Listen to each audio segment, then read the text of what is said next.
Welcome to Dial Up Digest. One of the themes of the 90s classic Hey Arnold was love. It showed how love could be beautiful and passionate. But even more so, it showed how love could be complicated, confusing, and toxic. And yet I love you! And yet I hate you! And yet I love you! Apparently, the term toxic relationships originated in the 90s by psychologist Dr. Lillian Glass. According to her, a toxic relationship is any relationship between people where one tries to undermine the other, there is constant conflict and/or competition, disrespect, and a lack of cohesiveness and mutual support. Hey Arnold had tons of examples of toxic relationships. While watching the show as a kid, the complexities of these relationships were easy to miss. So in this video, we're going to take a look back at Hey Arnold's top 10 toxic relationships.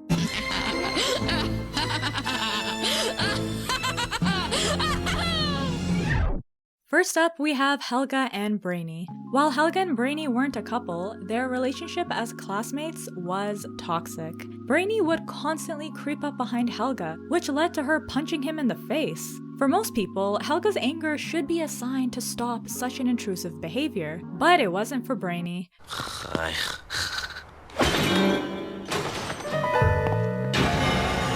Brainy showed a lack of respect for her boundaries, and Helga did not like it. It seemed that maybe Brainy liked Helga, and that's why he was always popping up around her. If he did though, the feeling was clearly not mutual. So due to the mutual disrespect and constant violence in this relationship, Helga and Brainy gets the number 10 spot on this list. Arnie and Lulu. When Arnold visited his cousin Arnie, he met his girlfriend Lulu. Right away, it seemed that Lulu didn't really like Arnie. For example, she belittled Arnie when he wanted to show his cousin his lint ball collection. Throughout the episode, Lulu showed a complete lack of respect for Arnie by constantly flirting with Arnold. Lulu, what are you doing? In contrast, Arnie wanted to be close to Lulu. The disrespect and clear mismatch of affection in this relationship grants Arnie and Lulu the number 9 spot.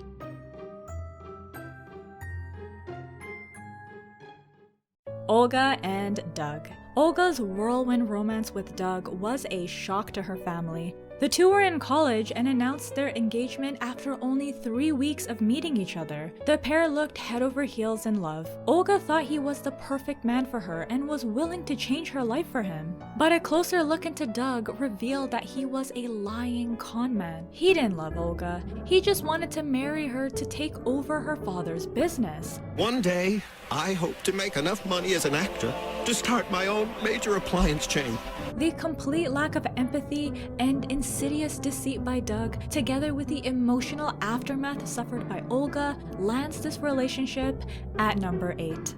Jamio and Charisse. When Jamio got a girlfriend, his whole personality changed. He started being nicer to his little brother Gerald, and especially nice to his new beau Charisse. Charisse took notice of his eagerness and took advantage of him. She had him running a lengthy list of errands, which caused Jamio to stress out big time. Jamio really cared about her, so at first he was in denial when he heard that he was being used. But once he overheard Charisse talk about him, it was over. Let me get this straight. He actually took your car in for detailing? Yeah, can you believe it? The guy's a bigger sap than I ever could have imagined. I feel kind of bad for him, actually.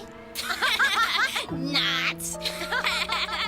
So because of Charisse's callous behavior and Jamio's heartbreaking displays of affection, this one-sided relationship clocks in at number 7. Coach Wittenberg and Tess. Coach Wittenberg's short temper cost him 4 jobs in 1 year. What? Fired? That's the 4th time this year. But Tish! I'm fatigued and tired of you losing coaching jobs.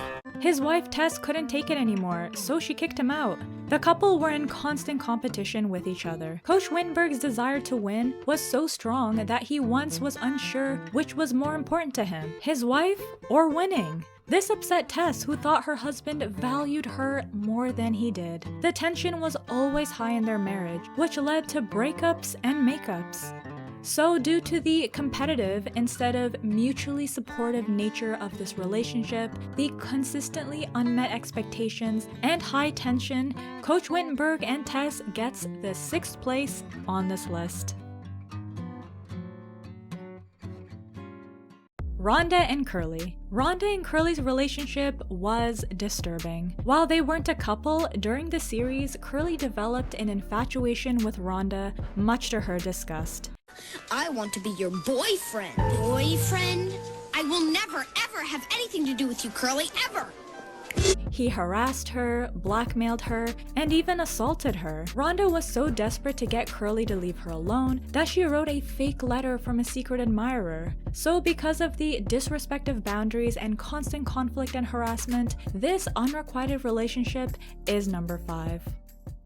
Arnold and Lila. At first, Lila liked Arnold, but only because she thought he liked her. When she found out he didn't like her, she realized she never liked him and dumped him. But of course, that's when Arnold realized he liked her. His quest to get back with her led to disappointment after disappointment. His unhealthy obsession was met with Lila being very blunt about how she felt. As I've told you over and over, I don't like you, I just like you.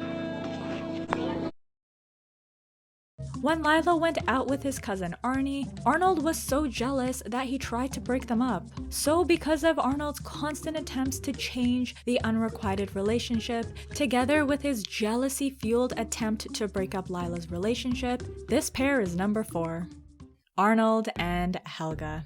Arnold and Helga's relationship was one of the main focuses of Hey Arnold. Helga was secretly, passionately in love with Arnold, but instead of being nice to him, she constantly bullied him. This stark difference in what she felt and how she behaved left her in a perpetual state of inner turmoil. Why must I worship you and never ever tell? Oh, Arnold, you make my girlhood tremble. Arnold didn't know about how she felt, so the constant conflict made him confused, upset, and angry. Arnold rarely retaliated against Helga. He put up with her teasing and always did her best to help her. By the end of the series, the two became a couple. It looks like Helga didn't change her ways, making her happy ending off to a toxic start. Arnold and Helga's dysfunctional relationship, from friends to lovers, makes number 3 on this list. Big Bob and Miriam. Miriam Pataki had a bright future ahead of her, but then she married Big Bob. Big Bob was hostile, controlling, and aggressive. It's best parent day, not screw everything up day, Miriam. I beg your pardon! Just get the kid on my back. There seemed to be a lack of communication in the relationship, with Big Bob not understanding Miriam's perspective and feelings. Their relationship seemed very unattached and unemotional. It was like there were two people who happened to live in the same house, not a married couple. There was also a lack of mutual support. When Miriam took over Big Bob's business, Big Bob was indifferent.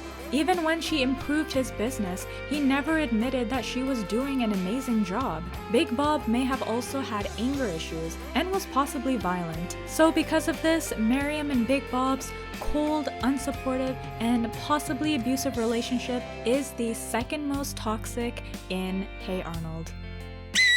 At number 1, we have Oscar and Susie. It looks like Oscar and Susie may have had what is called a toxic, codependent relationship. This is where one partner is troubled and selfish, while the other partner takes care of them at the cost of their own well-being and independence. Oscar was a lazy, rude, and selfish liar. He didn't have a job, so he depended on Susie financially. She worked, cooked, and cleaned. She spent all her time taking care of their home and her husband, which left her little time for herself.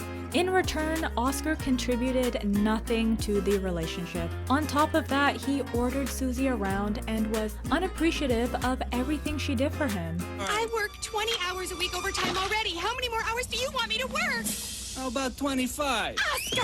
Susie was unhappy in the relationship, but held out hope that one day he would change. Maybe she also stayed with him because she felt a sense of purpose and a boost of self-esteem for taking care of him. The disrespect, constant conflict, unmet expectations, and lack of mutual support resulted in high tension. Susie even resorted to physical violence when she was fed up with all of his broken promises. Unsurprisingly, the couple broke up multiple times, but they always got back together, until eventually they finally divorced. This roller coaster of a marriage is the perfect example of what you don't want your relationship to look like. So with that, Oscar and Susie's marriage is the #1 most toxic relationship in Hey Arnold.